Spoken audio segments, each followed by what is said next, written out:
Алыста қалған балалық шағым.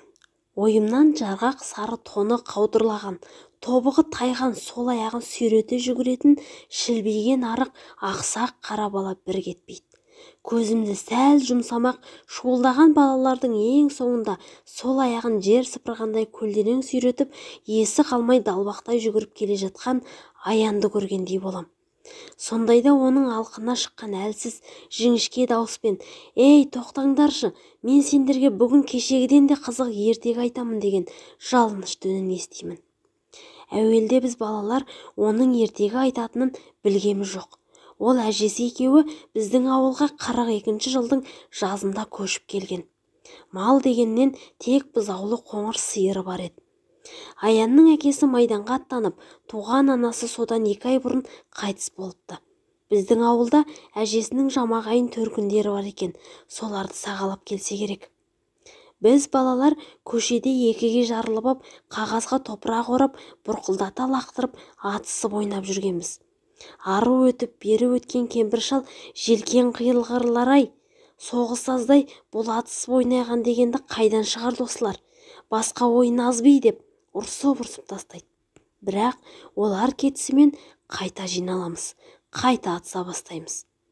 Желсіз тымырсық күнде бұрқылдаған май топырақ тұманша қалқып, шаңытып тұрып алады. Жуық арада сейіле қоймайды. Соның арасында тұншыға жүріп, көзіміз ғана жылтырап, бір-бірімізге оралап ұмтыламыз. Ойынның сондай бір қызу шағында біздің атаман Садық кілт тоқтай қалып: «Әй, анау кім ей?» деген. Бәріміз сол нұсқаған жаққа қарадық. Анадай жерде шолақ жең, ақ жейде, тізеден жоғары қысқа қара шалбар киген, кекіл шашы бар, мұнтаздай тап-таза бір бала тұр екен. Біз қараған кезде ол өзінше әлде қандай боп кекиіп, 2 қолын қалтасына сап, шіреніп қойды. Ойынды тастай сала бәріміз бірдей топырлай жүгіріп, әлгінің қасына келдік. Адам көрмегендей бір-бірімізді кимелеп қоршалай тұра қалдық. Үстіміздегі киімнің кімдікі қара, кімдікі ақ екенін біліп болмайды. Баттасқан шаң топырақ. Шетімізден ит талағандай алым-жұлым алқа-салқамыз. Бұл кім ей деп бір-бірімізді түртпектей береміз. Өзіне бастан аяқ шұқшия қарап шықтық. Ол да сынағандай әр қайсымызда бір-бір шолып өтті. Біздің ұсқынсыз түрімізге көңілі толмаған сияқты, шолақ танауын тыржитып қойды. Қоңырқай жүзі терішіп, маңдайындағы бір кекілі желпетіп тұр. Кекіліміз жоқ бізге оның сол қылғының өзі кереметтей сүйкімді көрініп, қызыға қарадық. «Кекілін қара, өзінің жаман әліне қарамай» деп қағытып өтті Есікбай. Біз күлкіміз келмесе де, оның сөзіне қошемет білдіріп, сықылықтай күлдік. Жаңа келген бала қызараңдап теріс айналып кетті. «Мен білдім» деді Садық мақтаны дауыстап. Онан соң әлгі баланың алдын орай өтіп: «Ей бала, сендер кеше көшіп келдіңдер ғой, иә? Қоңыр сиырларың бар ғой, ә?» деді. «Иә» деді томсырайып тұрған бала оның сөзіне күлімсіреп. «Қоңыр сиырымыз бар. Атың кім?» «Аян». Біз бәріміз тегіс ұмытып қалмайық дегендей «Аян, Аян» деп күбірлесе қайталап қойдық. Сол күні біз суға түсіп, күнге қақталып, кешке дейін тоспа басында ойнадық. Аян бұрыннан таныс адамдай тегіс етене боп кетті. Ол өте ақ көңіл, ақылды бала екен. Адамды іш тартып тұратын жайдары жүзі, не десең де тез көне кететін жұмсақ мінезі бізді бірден үйіріп әкетті. Ең жақсы қасиеті ешкіммен төбелесіп сөзге келмейтіндік еді. Бір-екі рет кейбір шатақ құмар балалар тиісіп те көрген екен. Аян үндеместен қабағын түйіп, ондайлардан сырт айналып кетіп жүрді. Өзінің жауап қайыра алмағанына налығандай боп: «Менің көкем де жоқ, апам да жоқ, сондықтан төбелессем әжем ұрсады ғой» деп қояды ол. Алыс-жұлыс ойын үстінде күрескенімізде ол біразымызды жығып кетті. Тек Есікбайдан ғана жығылды. Алғашқы күннен бастап Аянмен етене жақын дос болуды әркім-ақ ойлай бастаған. Бірақ ол ешкімге ерекше ықылас білдірген жоқ. Бірімізден бірімізді бөліп жарған жоқ. Бәрімізбен де жақсы жолдас болды. Күзде оқу басталып, 7 менен 10 жастың аралығындағы өңшең бірыңғай балалар 1-ші сыныпқа бардық. Бізді Иманжанов деген шашы әппақ қодай, қолы басы тоңған адамша дірілдей қалшылдап, көзі қып-қызыл боп жасаурап отыратын қарт кісі оқытты. Бұл кісі денсаулығының нашарлауы себепті қаладан көшіп келген мұғалім екен. Бізге күн сайын үйінен әкелген қағаздарды бір-бір парақтан үлестіріп беріп, әріптерді үйрете бастады. Аян екеуміз бір партаға отырғанбыз. Бірінші күннен ақ қол зеректігімен көзге түсті. Мұғалімнің тақтаға жазған әріптерін айна қатесіз қағазға түсіріп, тез жаттап алып жүрді. Тіпті келе-келе күніне бір-екі әріптен ғана өткізгенімізге көңілі толмай, барлық әріптерді тезірек неге үйретпейді екен, шіркін, ағама хат жазар едім деп күңкілдейтін. Әрине, майдандағы әке ағамызға хат жазу бәріміздің де көкейіміздегі асыл арман еді. Сонымызды сезгендей, Иманжанов та бізге тезірек хат тануға бар күшін салып бақты. Сөйтіп, бас аяғы бірер айдың ішінде әріптерді тегіс жаттап, бірлі-жарым сөздерді құрап жазалатындай халге жеттік. Ал Аян болса кәдімгідей аса жаннан артық көретін бағаға деп бастап хат жазатын болды. Ендігі оның қуанышында шек жоқ еді. Күнде сабақтан кейін үйіне келісімен төр алдына етбетінен түсіп, сиялы қарындашты тілімен жалап қойып, бет-аузын сия-сия ғып, қатты үст-үстіне жазатын да жататын. Күніне 2-3 хаттан жазады. Кейінде әжесінің айтқанын жаза беретін. Біз басқа балалар әлі де сөйлем құрастырып жаза алмайтынбыз. Сондықтан Аянға кеп хат жазуды үйретші деп жата жабысатынбыз. Аян бәлденбейтін, жымың-жымың етіп күлетінде, мә, мына менің хатымды көшіріп жаз, тек менің ағамның орнына өз ағаңның атын жаз деп қоятын. Сөйте-сөйте хат жазуды бәріміз де үйрендік. Енді біздің ауылдан күніне майданға сөзі де, мазмұны да, кейде тіпті кісі аттары да бірдей 20-30 хаттан кетіп жататын болды. Дәл біздің хат тануымызды күтіп жүргендей-ақ 2 айдан кейін Иманжанов қатты науқастанып, төсек тартып жатып қалды. Бір қол, бір аяғынан сал болған. Басқа мұғалім келмеді. Осылай біздің оқуымыз да келер жылға дейін тоқтаған еді. Бірде Аян өрістен бұзау айдап келе жатып, үйретемін деп өзінің қасқа бұзауына секіріп мінген. Семіз бұзау мөңкіп-мөңкіп жығып кетті. Сол жылы Аянның тобығы тайып, бір айдай үйінде ауырып жатты. Осыдан кейін-ақ Аянның тобығы тайғыш болып алды. Қит етсе болды, я секірсе, я алысса тобығы тайып кете бетінде. Аян ойбай аяғым-ай деп жан ұшыра бақыра жата қалатын. Бірте-бірте ол алысып-жұлысып ойнайтын ойындарға араласпай, шеттеп, бар қызыққа тек анадайдан сырттай қызыға қарап тұратын болды.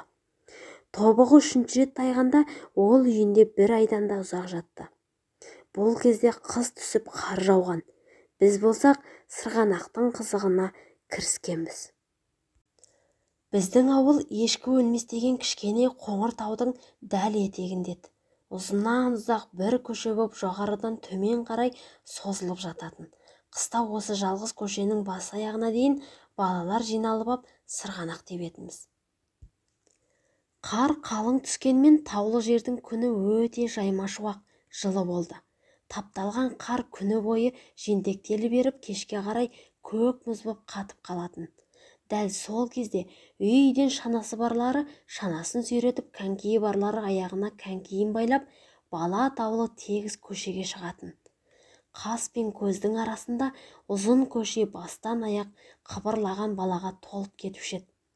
У-шу боп біреулері төмен қарай оқша зулап, шанасының табанынан от жарқылдатып бара жатқанда, енді бір ұшып алған топ шаналарын сүйретіп жоғарыға өрлеп бара жататын. Бүгінде сырғанақтағы ойынның сондай бір қызыған шағы еді. Күннің көзі қанталағандай боп, шелдене қызарып ұясына қонуға таянған. Сірескен ақ қардың бетінде бір сәтке жұқалтаң қызғылт кілегей тұрды. Күні бойы ешкі өлместің күнгейінде жайылған мал ешкім қайырмаса да бір ізбен шұбырып ауылға қайтқан. Кенет бүкіл ауылды шулыға шыққан ащы бір дауыс селт еткізді. Төбе құйқаны шымырлатып жоқтау айтқан дауыс. Аянның үйінен шығып жатыр. Мұндайға балалар елкіш келеді ғой. Сырғанақты тастай бере дәл бірдеңеден құр қалатындай бәріміз бірдей дүрліге дүркірестік. Аянның үйіне қарай лап қойдық. Артымыз жетпей жатып, алдымыз не боп қалғанын естіп те үлгердік.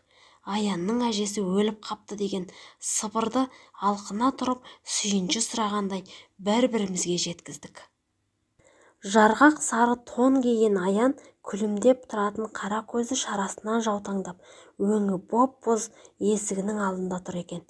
Үйінде көрші-қолаң әйелдер бір-бірімен шуылдаса көрісіп, азан-қазан боп жатқанмен ол көзіне жас алмапты. Бізге өзара сөйлескеніміз болмаса, оған үн қатқанымыз жоқ. Аян да бізді үнсіз қарсы алды. Сүйреткен шанамызға, конькиімізге көз салды. Тоңғаннан ба танауын жиі-жиі тартып дір-дір етеді. Күн ұясына еніп бара жатыр еді. Аян болса сол мелшиген күйде жалтақ-жалтақ етіп ауылдың әр тұсынан әжетайлап дауыс қосып жатқан үлкендерге қарайлап тұр. Бірақ олардың бірі де бұған назар аударар емес. Біз болсақ енді қайтер екен деп қызықтағандай, одан көз айырмастай ортағап қоршалап тұрмыз. Өзара сыбырласқан боп оғанда естірте, әжесі өлгенне неге жыламайды деп қоямыз. Аян естісе де естімеген адамша міз бақпайды. Тек әлдебір уақытта бас жоқ, аяғы жоқ, ертегі тыңдайсыңдар ма деді. Онан соң біздің жауабымызды күтпестен өзі бастап үйдің бұрышына айналды. Жүріңдер, үйдің сыртына отырайық.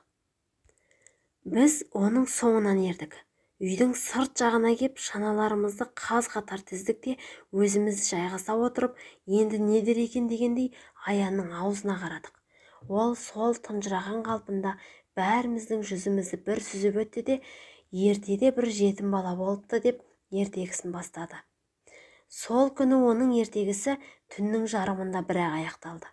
Әуелде тұнжыраған күймен жабырқау басталса да, келе-келе ертегісінің күлкілі оқиғасы көбейді. Аян да бауырын жазып, бәріміз көңілді күлкіге батып, қарық боп қалдық. Тіпті Аянның әжесінің өлгенін де ұмытып кетіппіз.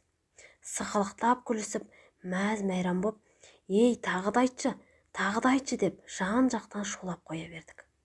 «Жоқ, ертең айтайын, бүгінге осымен бітті» деді ол салмақты үнмен. Басын көтеріп аспанға қарады. Жұлдыздың нуы жиі екен, ертеңде күн ашық болады» деп қойды үлкен кісіше.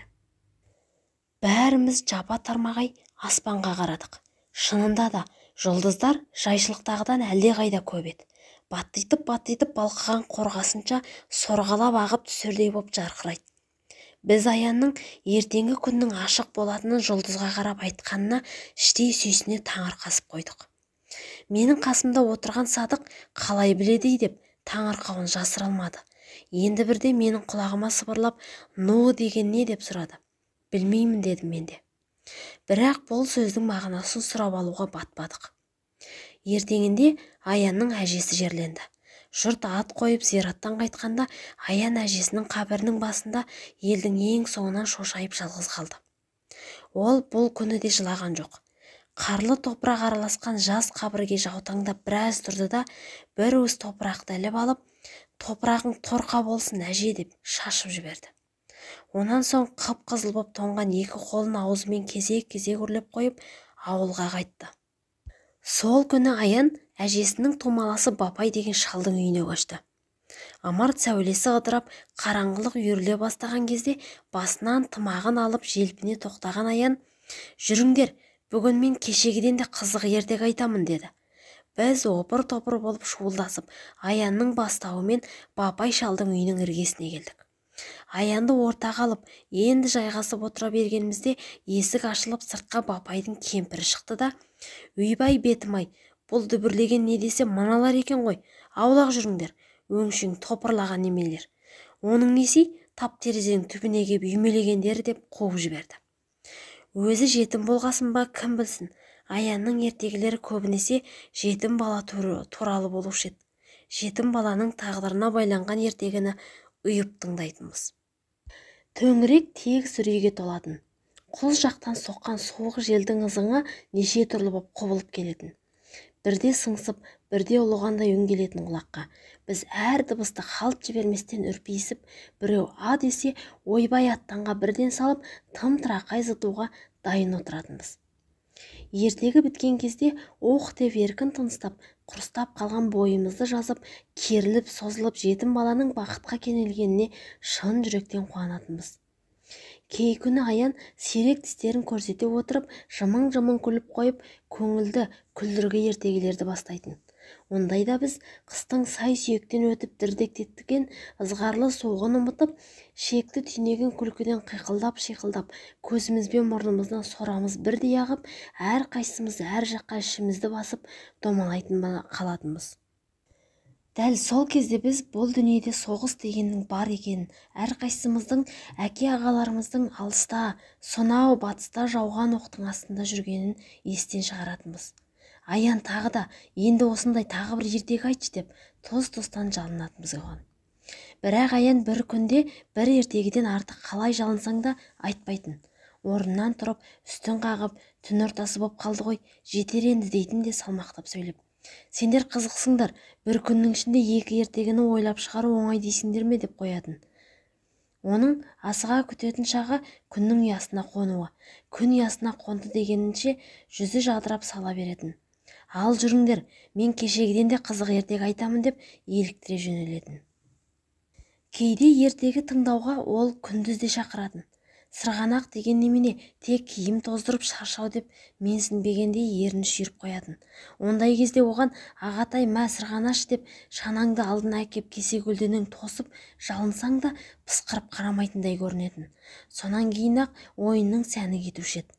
Шынында дей, менің шарығымнан су өтіп кетті. Жүріңдер, атқораның төбесіне барайық десетін.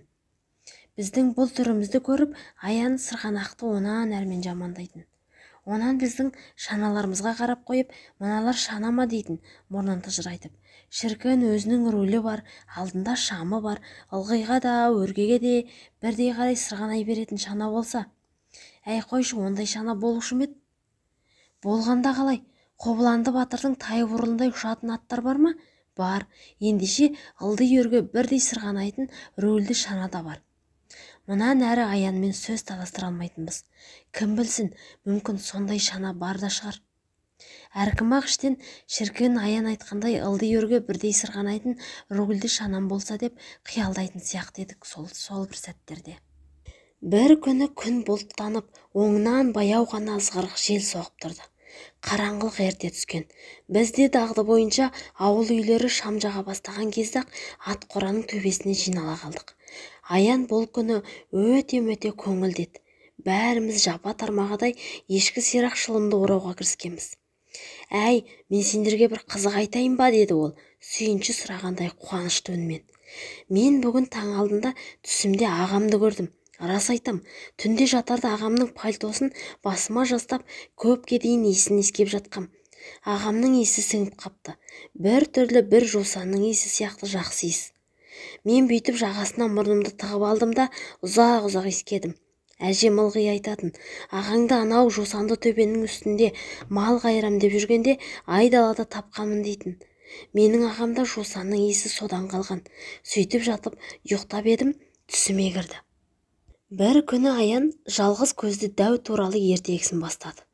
Бұл оның бұрынғы ертегілерінен де әлдеқайда қызық деді. Түнерген аспан, ат қораның іргесінен әрі қарай үңірейіп жатқан қорқынышты терең құз, бәрі күннің ерекше бір нұры құйыла жарқырағандай боп, басқа бір дүниеге, ертегідегі күлкіге толы қызық дүниеге айналды. Біраз жер жүргеннен кейін жетім баланың қотыр тайына тіл бітіпті деді Аян. Қотыр тұрып оған мынау алда тұрған асқар таудан күндіз құс ұшып өте алмайды. Қанаты күнге күйіп қалады. Тек түнде ғана ұшып өтеді. Сондықтан біз де түнді күтуіміз керек. Түнде маған да қанат бітеді. Сен тек жығылап қалмай көзіңді тарс жұмып менің жалымнан мықтап ұстап отыр. Мен көзіңді аш дегенде бір ағаш. Сонда мына асқар тауларды арғы жағында мұнан гөрі аласа шошайған қоңыр тау тұрады. Ол жалғыз көзді дәудің мекені деді. Жетім бала Қотыртайдың айтқанын түгел орындайды. Түнде Қотыртайға қанат бітіп, асқар таудан ұшып өтеді.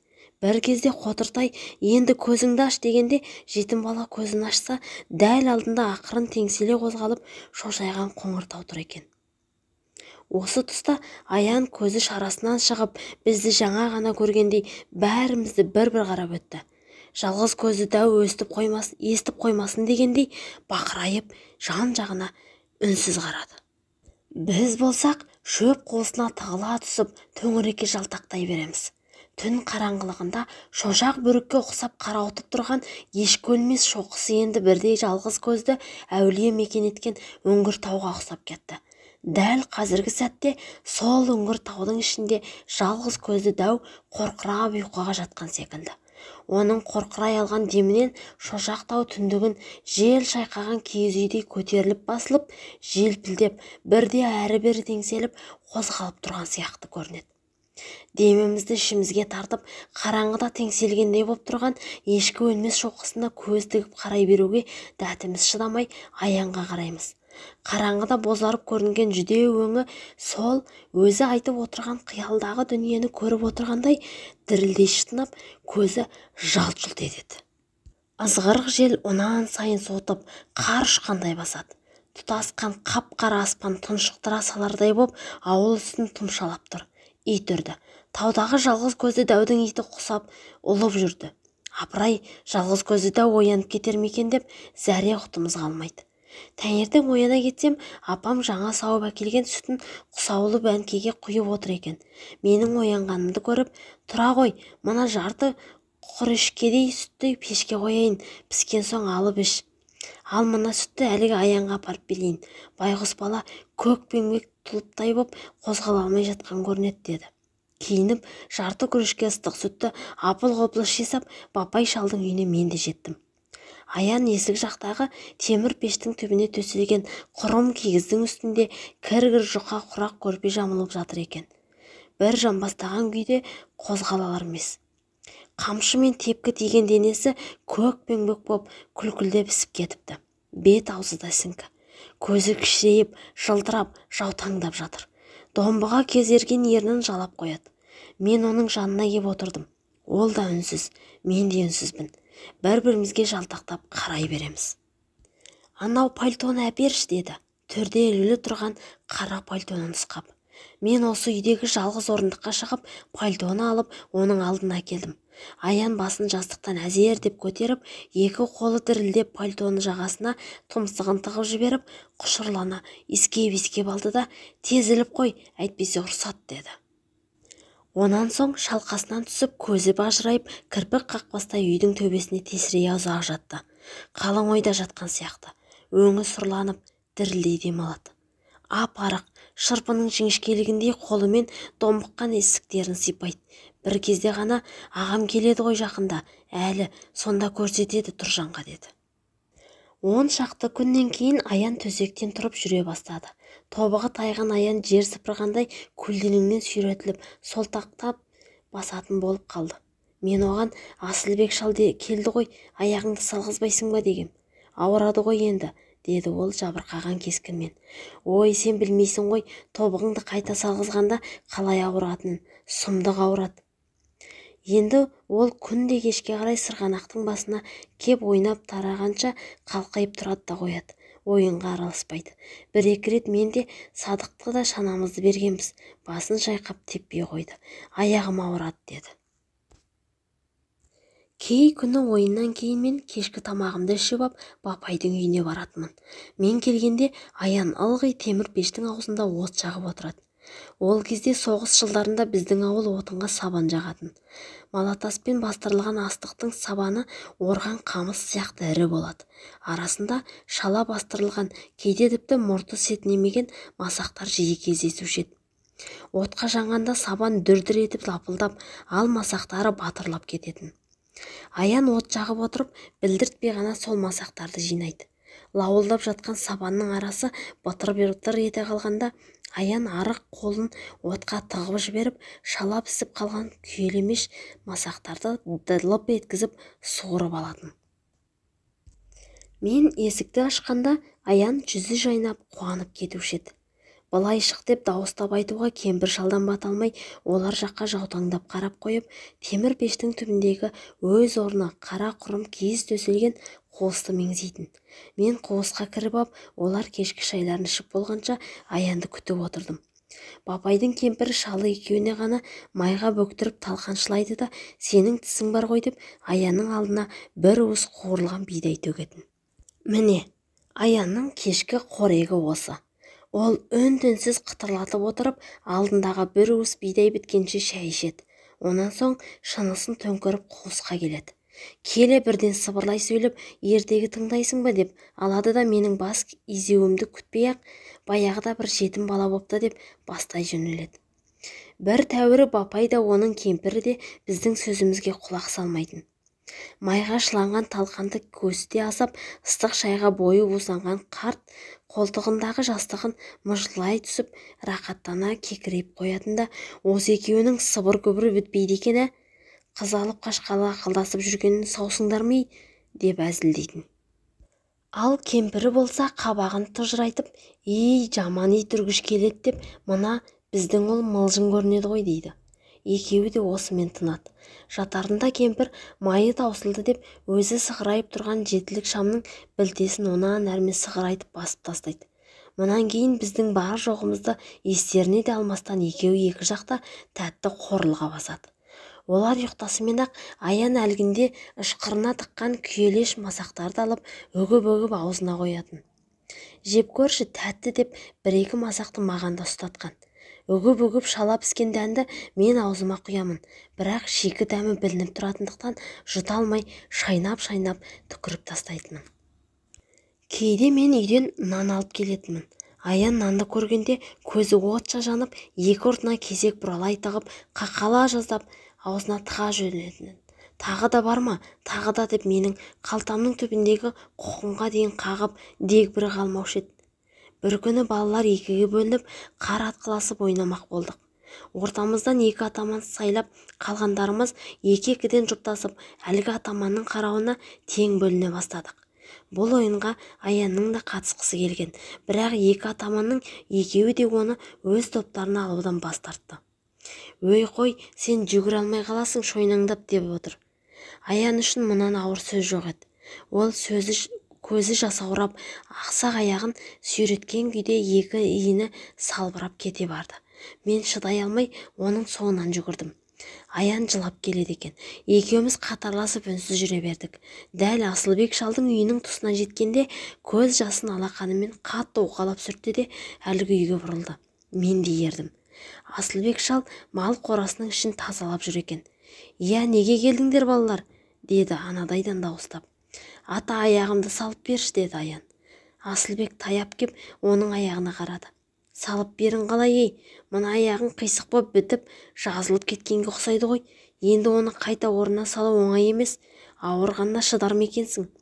«Шыдаймын ата, салып беріңізші». Аянның дауысы дірілдеп, жалынышты шықты. Енді сәл болса еңіреп жылап жіберуге шақ тұр. «Апырай, жарайды, салып берейін қарағым. Үйге кіре бер. Әй кемпір, мына жиен балаға тамақ берші, әлденіп алсын». Біз үйге кірдік.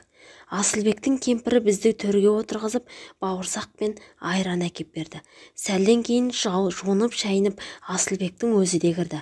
Сырт киімін шешіп, кемпіріне көрпе салғызып, әлгінің үстіне Аянды жатқызды. Онан соң қойдың құйрық майымен Аянның тобығы тайған аяғын сылауға кірісті. Ұзақ сылады. Өзі де тынымсыз сөйлеп, Аяннан да әр нәрсені бір сұрап үнемі сөйлеумен болды. Бір кезде Аян ойбай деп баж ете түскен. Асылбек шыда балам, шыда деп оның бұлқынғанына қарамастан тырп еткізбеді. Аян құлындағы дауысы шығып ойбайлап жатты да Асылбек оның аяғын уқалап сылай берді.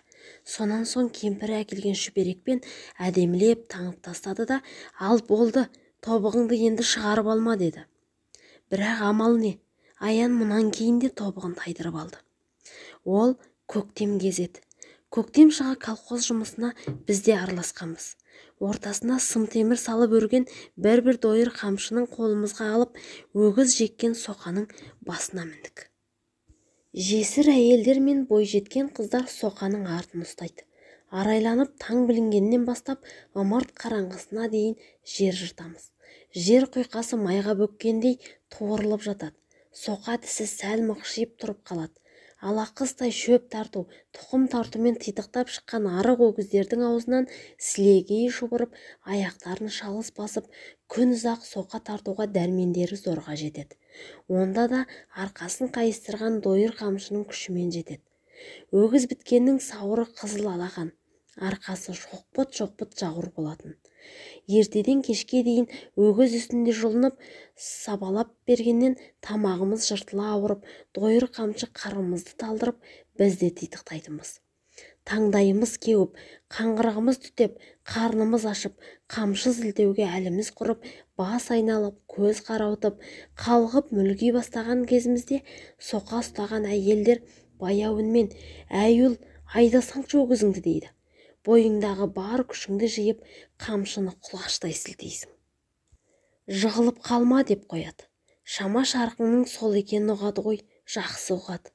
Әлден уақытта әйелдердің бірі қалжырай шыққан зарлы үнмен сызылтып қана: «Көкшебір таудың биігі-ай, алыстағы бауырдан хат алудың қиын-ай» деп ән салады.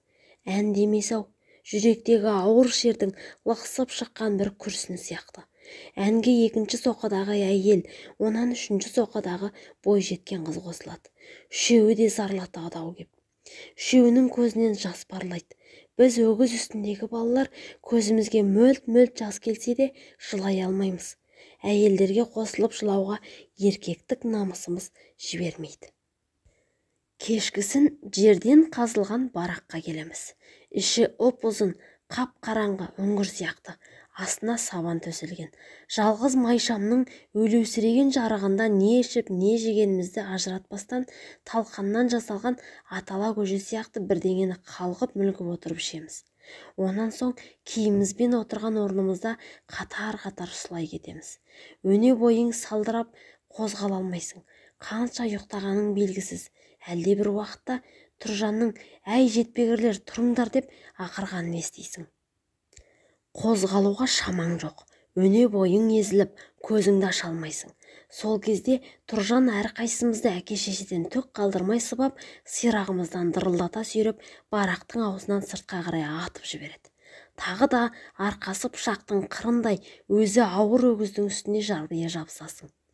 Тағы да жақ-жақпастан сабалайсың кеп өгізді. Түске жақын өзегің талып, әлің кетіп, қалғи бастайсың. Кейде өгіздің үстінен домалап түскеніңді де білмейсің. Бусанып жатқан қара парға бұрқ ете қаласың. Көзіңді уқалап атып тұрып, соқа ұстаған әйелдің көмегімен өгіздің арқасына қайта жарбиясың.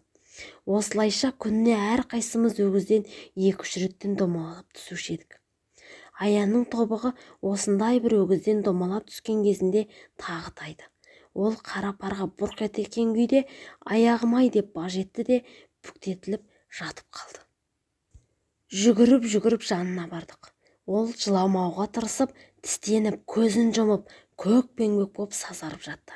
Аяғындағы көннен тігілген шоқайын шешпек боп едік, қинала аңырсып, онан айғайлап бебеу бақты. Көтеріп бараққа алып бардық. Ауылға апаруға көлік болмады. Аян барақта 4 күн жатып қалды. Тек 5-ші күні кешкісін ғана тұқым татқан арбамен ауылға жібердік. Осыдан кейін Аян тобығын қайта орнына салдырған жоқ. Сол аяғын көлденеңнен сүйрете басып жүретін болды. Жаз ортасы, аңызақ жел ұйытқиба соққан ыстық күннің бірінде ауылға тағы бір қаралы қағаз келді. Бұл жолғы қаралы қағаз ешкімнің үйіне зарлы жоқтау айтатын дауыс шығарған жоқ. Бұл жолы қаралы қағаз көшеде ойнап жүрген балалардың ең соңында белі бос штанның ауын бір қолымен көтере ұстап, сол аяғын көлденеңнен сүйрете салтаңдай жүгіріпкен күйде: «Әй, тоқтаңдаршы, мен сендерге кешегіден де қызық ертек айтамын» деп жалына дауыстай жүгірген Аянға келген еді. Ол үнсіз қабылдады. Қаралы қағазды ұзақ отырып 2-3 қайтара ежіктеп оқыды да 4 бүктеп ышқыр қалтасына тықты. Жүгірген күйі ойнап жүрген балалардың жанына кеп әдетінше алыс-жұлысты сырттай қарап қызықтап тұрды. Тек балалар үйді-үйіне тараған кезде ол ауылдың шетіндегі ат қораға барып кірді. Оның соңынан мен де бардым. Сары су іркілген ат қораның іші тұншығардай қапас, тымырсық еді, тастай қараңғы. Төбесіне ұя салған торғайлардың, олардың шырылдаған қызыл шақа балапандарының үні құлақты тұндырады. Құжынаған шыбындардың ызыңы бір басқа. Қараңғылыққа көзім үйренгенше есік алдында тұрдым да, онан соң қабырғаны жағалап түкпірге қарай жүре бастадым. Аяқ асты сазданып, басқан сайын шұр-шұр етеді. Түкпірге де жеттім. Аян қараңғы бұрышта бір уыс боп бүрісіп, екі алақанымен бетін басып, солқылдап жылап отыр екен. Ұзақ жылады. Онан соң көзін сүртті де қорадан шықты. Сыртқа шыққан соң көрдім, көзі қып-қызыл боп кетіпті. Маған қарады да өзінен өзі жымиып күлді.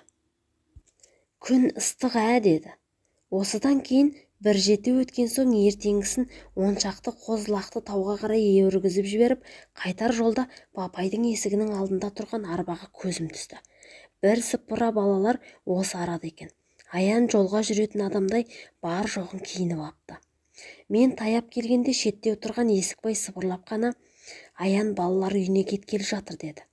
Осы кезде үйлерінен арба айдаушы жігіт және Бапай мен кемпірі шықты.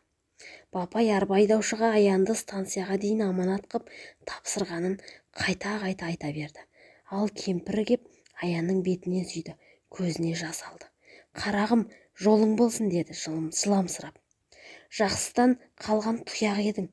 Қайда жүрсең де аман бол, адам болсаң тауып келерсің әлі. Бапай да кеп Аянның бетіне сүйді. Аман есен барып орналасқан соң хат жаз деп қойды. Аян балалардың бәрімен қол алысып қоштасып шықты. Мен әлі бәріңе де хат жазып тұрамын деді күлімсіреп. Есікбай арбаның артына жабысып ап, оны талай жерге дейін шығарып салды. Арбадан түсіп қап, қара жолдың үстінде секіріп ұзақ тұрды. Қайта келгенде өте көңілсіз еді. Садық ойнайық деп еді ол, менің басым ауырып тұр деп үйіне кетіп қалды. Сол сәтте бәріміздің де ойынға еш зауқымыз жоқ, көңілсіз едік. Көз ұшында бұлдырап арба кетіп барады. Қара жолдың шаңын бұрқылдатып барады. Аян бас киімін алып бізге бұлғап қояды. Біз балалар Аянды көп уақытқа дейін еске алып сөз қылушы едік. Кейде кешкілік бір жерге жиналып ап, алақыстай Аянның айтқан ертегілерін есімізге түсіретінбіз. Аянның ертегілерінің көңілімізге ұялағаны сонша, кейін ержеткен кезімізде де өзімізден кіші балаларды тамсандыра отырып айтатынбыз. Жазға салым жусанды төбе жақтан қоңыр салқын самал еседі. Ашқылтым иісі аңқиды, жусанның иісі. Сонда есіме тағы да Аян түседі. Шынында да бұл күнде Аян қайда екен, тірі ме екен? Ондай бала тірі болуы тиіс. Ондай бала алдына неден мұрат қойса да жетеді. Ал тірі болса, жусанды төбеге бір оралмауы қалай? Жусанның иісін сағынбауы мүмкін емес қой.